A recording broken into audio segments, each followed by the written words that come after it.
This is the beginning of Reality Garage's Phase 4 Chariot Challenge submission app.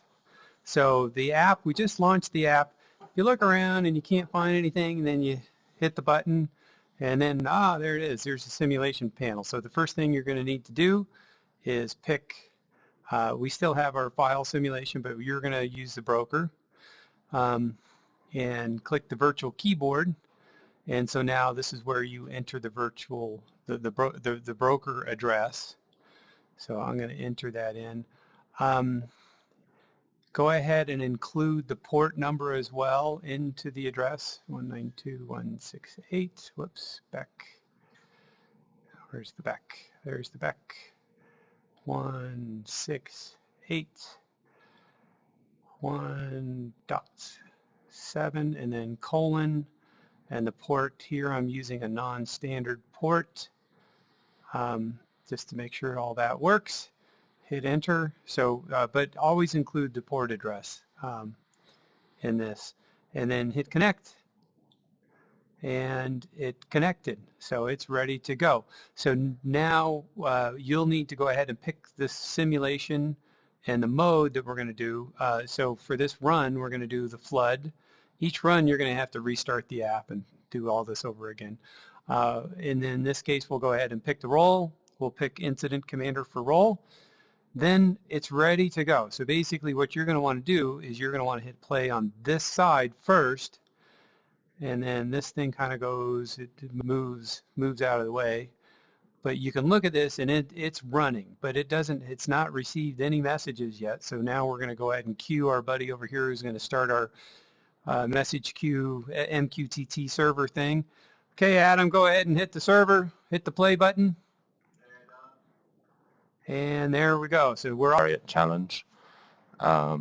Here we are in the flood scenario as an incident commander. And this panel will remain behind us. You'll see it'll animate away, but it will never fully disappear. Okay, so this is the workspace of the incident commander, and we can here come and look at high-level tasks that need to be done. So if I want to go and select, and as you can see, the data is displayed here on the map. So these have alerts, so let's go and find out what's going on there. Then we will see the data from that sensor represented here on information details and be prompted to take an action if we can. So the roadway water level is well above flooding, so it's already alerted and we're going to make an evacuation. And then the action items list will keep a running track of what needs to be done at what location and what the status of those sensors are. We have further fine-tuning here. Once you've done a task, if you want to see more data, you can go and select or deselect another sensor type. And then you can further filter things by their alert type if you're trying to get more specific. Now, to navigate the map, click near to the middle of the map and pull the trigger.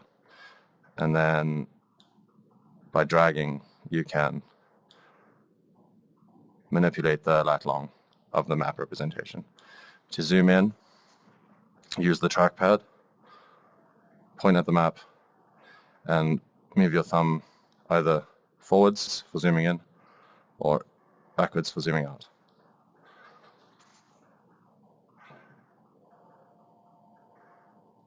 And yeah, so just going to demonstrate one more example. So here you can see our data has been replaced, but the one action item has remained selected. We can deselect that on the map if we choose, or we can leave it there so that we know where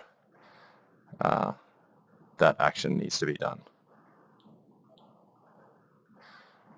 Okay, so he looks fine, but let's see how close he is to dangerous conditions.